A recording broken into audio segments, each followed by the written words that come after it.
Olá, bom dia, turminha! Hoje vamos dar continuidade às atividades do livro de vocês e hoje nós vamos revisar um pouco sobre o assunto que vimos na aula passada, que foi o there is e o there are. Vimos que essa junção dessas palavras dá a condição de existência, de haver, certo? Então, vimos que utilizamos there is no singular e there are no plural.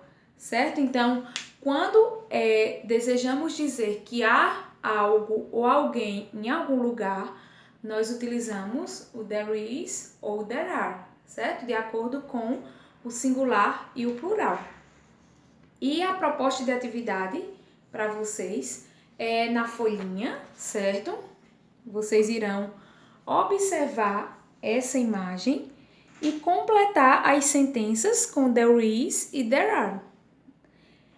De acordo com o que tem nessa imagem, vocês irão completar com there is e there are, certo? Lembrando que as palavras que vocês devem ter mais atenção com relação a quando for completar são essas palavras que estão em negrito, certo? Então, para saber o que significa essas palavras, vocês devem utilizar o dicionário para procurar o que significa as palavras e, em seguida, olhar na imagem a quantidade que existem delas e completar com there is ou there are. Então, vamos para o exemplo da letra A.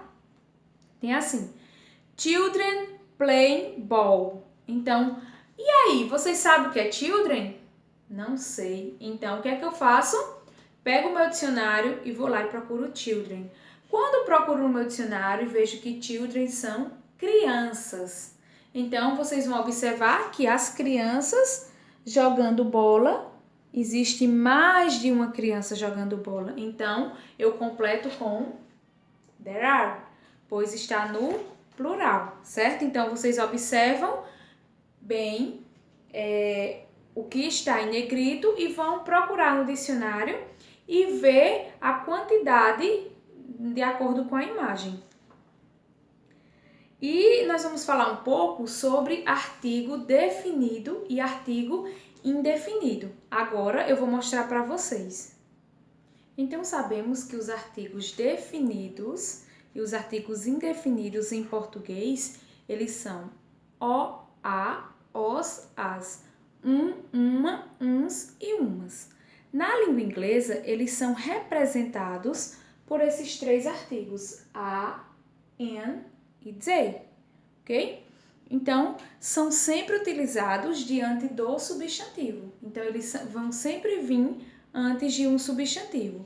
Os artigos definidos, eles, já como o próprio nome já diz, eles são definidos porque eles expressam, ou seja, eles se referem a algo específico ou que já foi mencionado numa discussão anterior, certo? Então, na língua inglesa, existe apenas um artigo definido, que é o the, certo? Em português, ele é traduzido como o, a, os, as. Então, o próprio nome já diz, ele é definido. Então, a gente já define de que se trata, principalmente quando se for do sexo feminino ou do sexo masculino. Então, na frase the car is yellow, eu já estou dizendo que o carro é amarelo. Então, eu estou especificando exatamente a cor do carro, certo? Então, de acordo com essas características, nós temos os artigos indefinidos. Os artigos indefinidos, como o próprio nome já diz, ele não define, certo? Ele não define e não especifica se é do sexo masculino, se é do sexo feminino.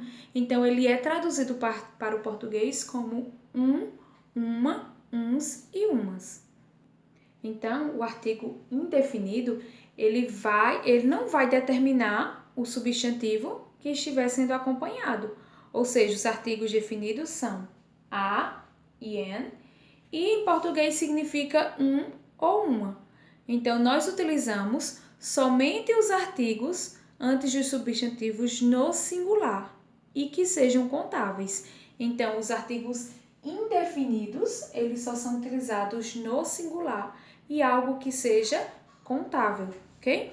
Então, nós vimos essas duas formas de artigos indefinidos. E aí, vamos precisar saber onde utilizar cada uma delas. Por exemplo, an, nós utilizamos antes de substantivos no singular que se iniciem por vogais, certo? Então, quando o substantivo iniciar com vogal, nós utilizamos an. Por exemplo, orange. Então, aqui, para colocarmos o artigo indefinido, nós vamos utilizar an. Por que an? Porque a palavra iniciou-se com vogal, ok? Já o uso do artigo indefinido a, nós utilizamos antes de substantivos no singular que se iniciem por consoantes. Ou seja, vamos ver algum exemplo de uma palavra que se inicie por consoante que nós utilizamos o artigo indefinido a. Por exemplo, tem a palavra Zog. Então, eu peço para vocês completarem com o artigo indefinido, vocês irão colocar a. Por quê? Porque o substantivo iniciou-se com consoante, certo? Então, é bem simples de vocês saberem onde utilizar o artigo indefinido. An, quando iniciar por vogal, e a, quando iniciar por consoante. E o artigo definido de é quando a gente define, ou seja, quando o substantivo ele é definido, a gente vai saber quando ele expressa realmente o que é. E na questão 2, da atividade da folhinha, vocês irão completar as frases com o artigo indefinido, certo? Então, tá lá, vocês vão observar essas características que eu acabei de falar de cada artigo e completar com a ou an. E na terceira questão, vocês irão completar com de, ou seja, com o artigo definido, apenas quando for necessário. Então, vocês vão observar na frase se há necessidade de colocar esse artigo definido. Se não houver necessidade, então não coloca, certo? Então, ele vai estar lá só quando for necessário. E mais uma atividade do livro, na página 45, vocês irão fazer a questão 1, 2 e 3, certo? Falando um pouco sobre esses artigos que eu acabei de mostrar, definido e indefinido. Na questão 1, vocês vão observar esses exemplos e marcar as sentenças de acordo com as palavras que estão destacadas, certo? Na questão 2, vocês irão completar as regras, certo? Então, de acordo com o quadrinho onde tem as palavras, vocês irão completar as regras para o uso correto dos artigos definido e indefinido. E na questão 3, vocês irão sublinhar o artigo correto, certo? No texto, ele vem dessa forma e os artigos eles estão separados entre barras. Vocês irão escolher qual o artigo que completa a sentença, de acordo com a frase, ok? Observando sempre o substantivo, que ele é a parte principal onde vai haver a definição ou a indefinição desses artigos, ok? Então, pessoal, essa é a proposta de atividade, a atividade na folhinha, tanto a atividade na folhinha como a atividade no livro, todas devem ser feitas e enviadas para o meu e-mail, pois são pontuadas para a segunda nota do segundo bimestre. É importante que todos façam. E qualquer dúvida, manda mensagem, certo? Que eu vou estar respondendo vocês. Então, pessoal, por hoje é só. Qualquer dúvida, estou à disposição de vocês. Um beijo, tchau, tchau e até a próxima aula.